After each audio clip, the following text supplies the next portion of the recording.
Well, jury selection is underway in a trial that could actually end the career of the NRA's longtime chief, Wayne LaPierre, and transform the nation's largest gun rights group.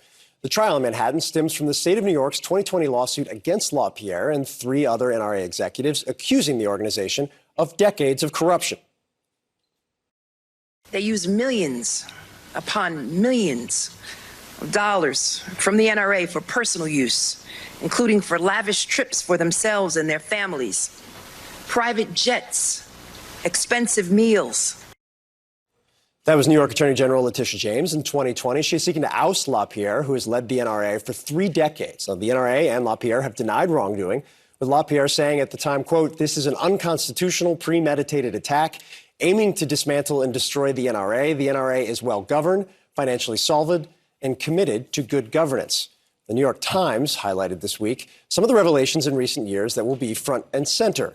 LaPierre, quote, was a regular for more than a decade at Zegna Boutique in Beverly Hills, where he spent nearly $40,000 of NRA money in a single May 2004 outing. He also billed more than $250,000 for travel to, among other places, Palm Beach, Florida, Reno, Nevada, and the Bahamas, and Italy's Lake Como.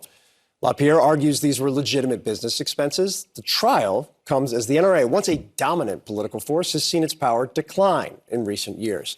The group raised $213 million in 2022, which is about half of its 2016 total, according to a liberal government watchdog group. And it has lost over 1 million members since corruption allegations were leveled against LaPierre and others in 2019. That was first reported by our next guest, who has done extensive reporting inside the NRA and some very intra-organization wars that have taken place over the course of the last several years. He's firearms reporter from thereload.com.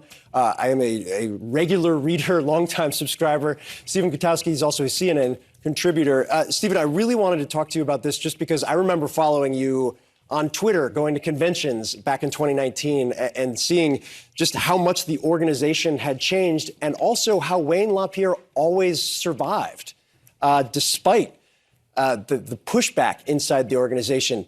Is that survivability about to come to an end?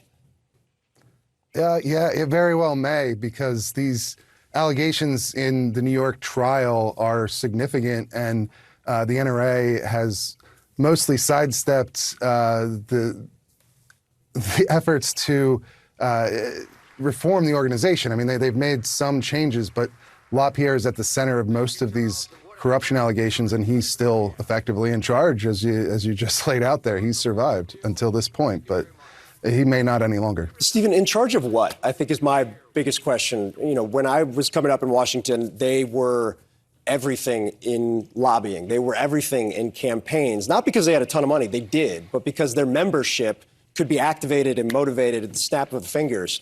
I don't know what they do anymore.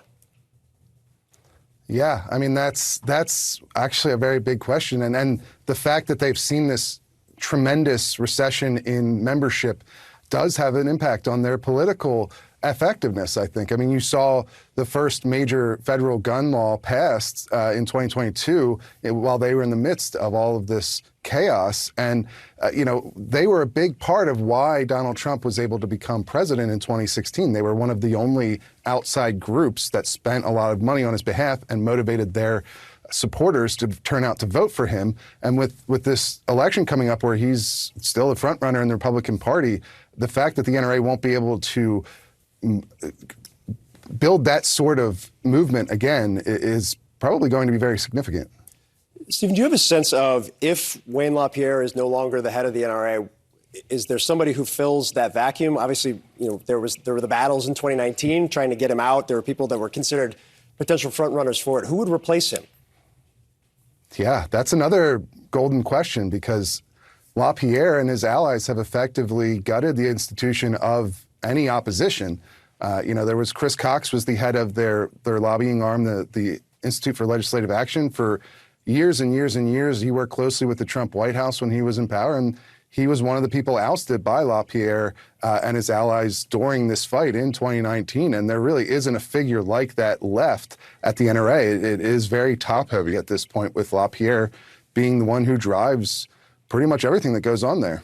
Stephen, as this trial begins, what are you going to be watching, given how closely you've covered all this?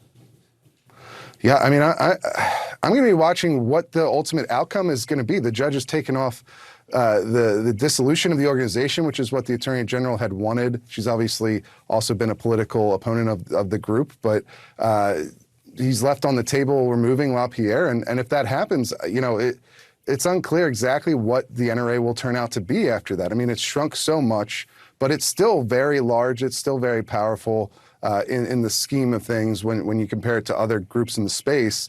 And with new leadership, perhaps they put in different reforms. They're not spending so much on legal fees and all the costs that come along with that. And maybe they can come back to the point that they had been in the past.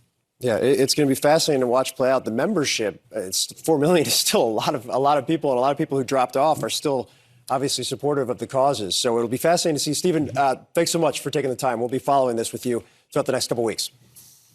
Thank you.